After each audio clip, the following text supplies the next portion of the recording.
Sure, Huawei, come on in. But here's the deal.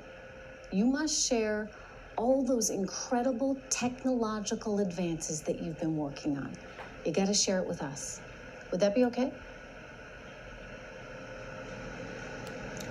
I think it is, if it is through cooperation, if it is through mutual learning, if it is through, if you pay for the use of this IP, of this high technology, I think it's absolutely fine. Why not? We all prosper because we learn from each other.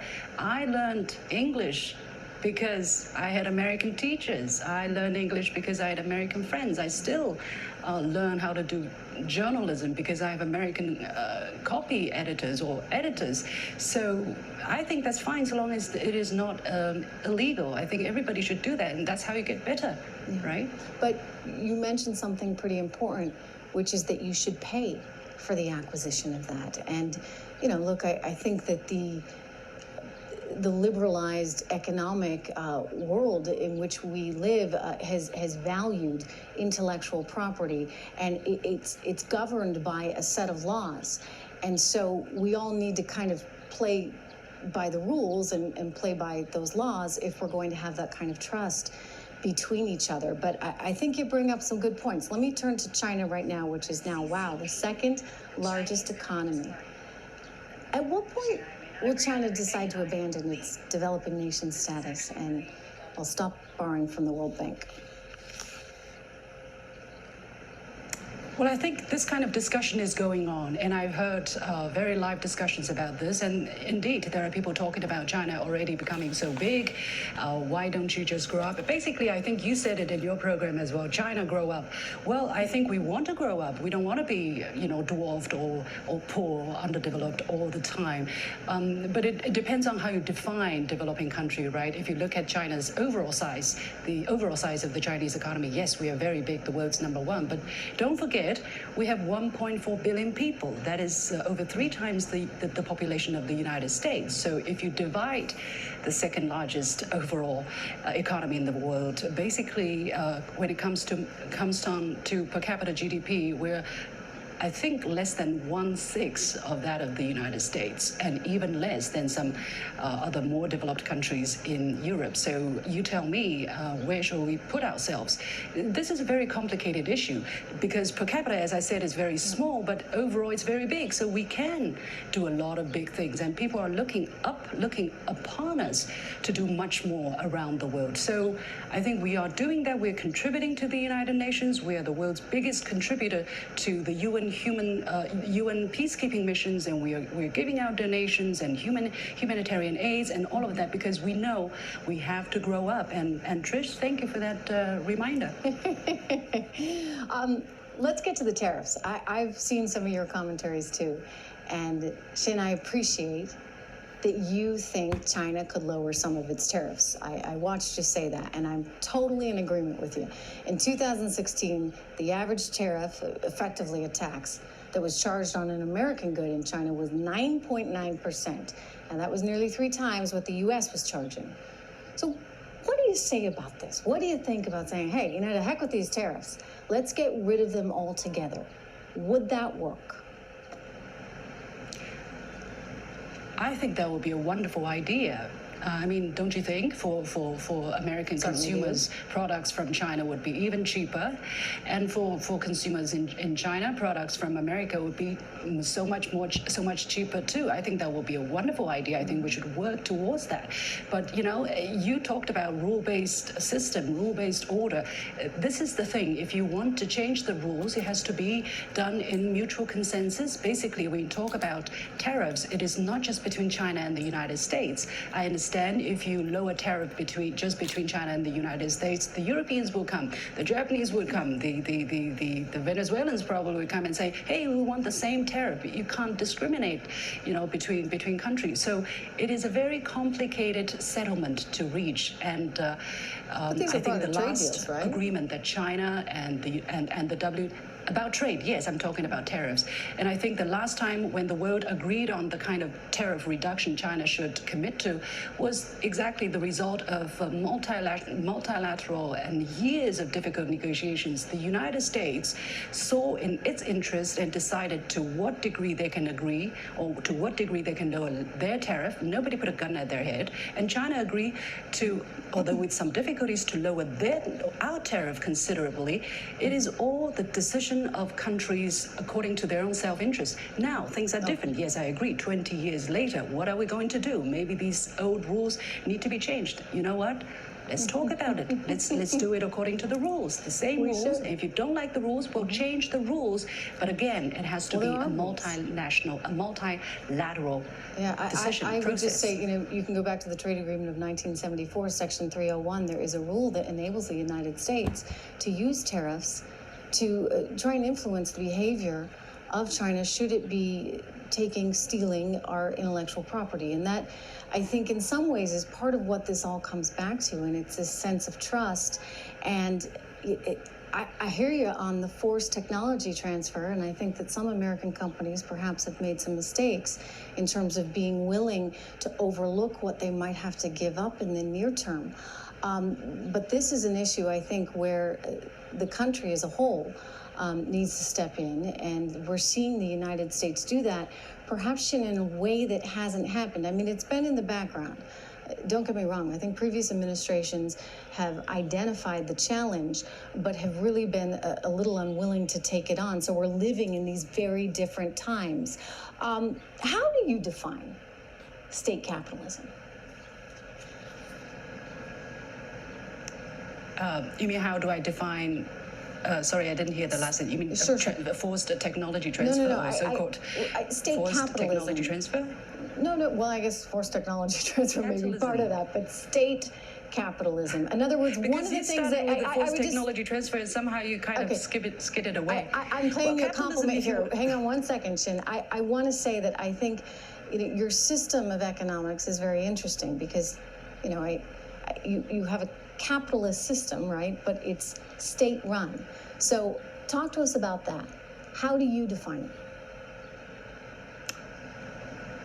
Well, we would like to define a socialism with Chinese characteristics where market forces are expected to play the dominating or the deciding role in the allocation of resources. Basically, let the market, we want it to be a market economy, but there are some Chinese characteristics. For instance, some state-owned enterprises which are playing an important but increasingly smaller role maybe in the economy, and everybody thinks that China's economy is state-owned, everything is state-controlled, everything is state. But let me tell you, it is not the true picture. If you look at the statistics, for instance, 80% of Chinese employees were employed by private enterprises. 80% of Chinese exports were done by private companies, were produced by private companies. About 65% of technological innovation were carried out by private enterprises. Some of the largest companies that affect our life, for instance, some internet companies or some 5G technology companies, they are private companies. So we are, yes, a socialist economy with Chinese characteristics, but it's, not everything state-controlled, state-run. It's not like that. We are actually quite mixed and very dynamic and actually very, very open as well. Well, I think you need to probably keep being open. I think that as a free trade person myself, I think that that's the direction to pursue. And ultimately, that leads to greater economic prosperity for you and better economic prosperity for us. And so then you get a win-win. But absolutely. This was interesting. I appreciate you being here.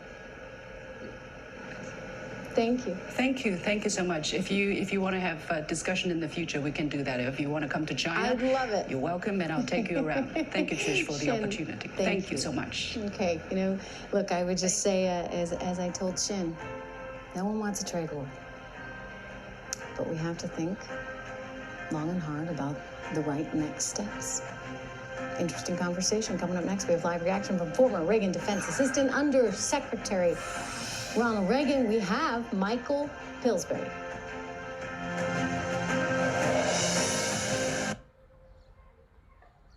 Really interesting. I mean, she effectively conceded that China does engage in theft of American intellectual property. Watch.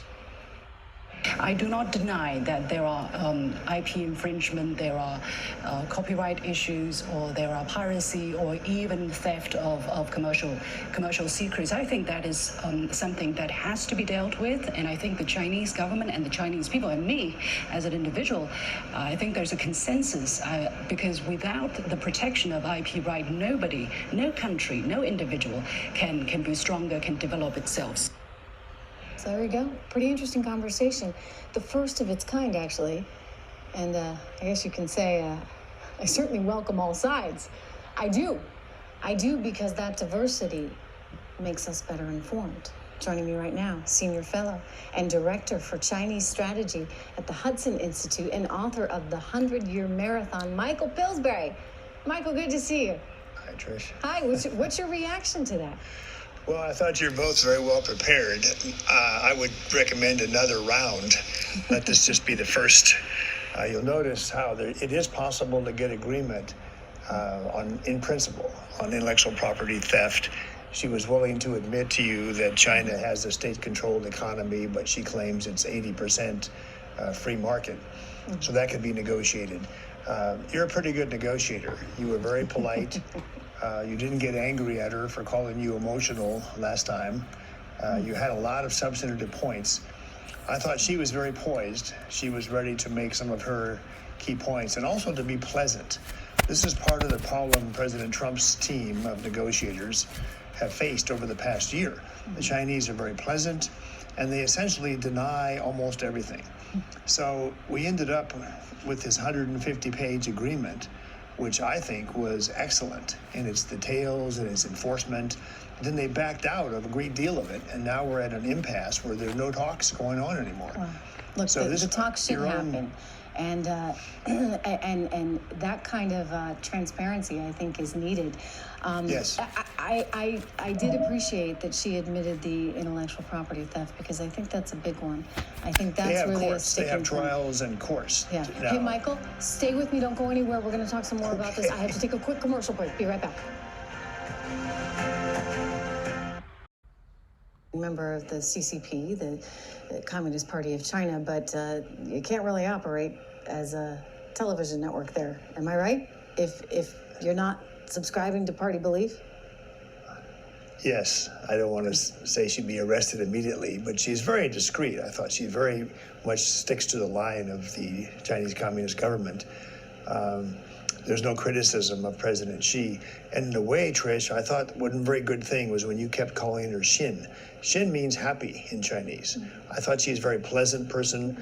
She's willing to concede that there's room for these negotiations. And she agreed with you on the most important point, that zero tariffs should be a goal of both sides. President Trump keeps saying that himself, zero tariffs. But she avoided subsidies. She avoided some of the harder questions you raised. Can we get there?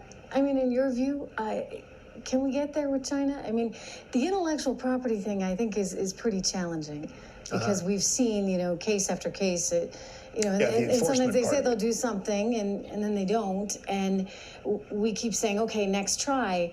And so I think this president has really tried to slam his fist down and say, okay, enough. You can't keep telling us you're going to do one thing and then do another. But can we get there, Michael? It's going to be very difficult, Trish. I'm not optimistic. I think that basically more pressure is needed. Xin made a reference to not negotiating with a gun at your head. That's what they've been saying for the past month or so since the talks broke down.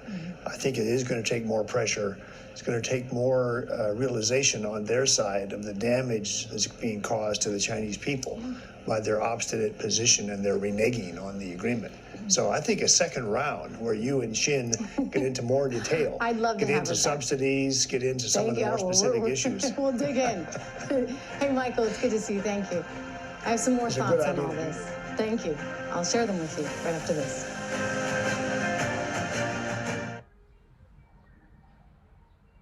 There's been a lot of criticism. I'll tell you, it's a good thing I can't read Mandarin. But I'm really glad she and I spoke tonight. As a journalist who covers business, economics, politics, and global markets, as someone who was a student of U.S. history at Columbia University and got my start on the emerging markets trading desk at Goldman Sachs, I have a very international perspective. And I believe every nation should be transparent and fair, and there's a lot more work to be done. We'll continue talking about it. See you tomorrow.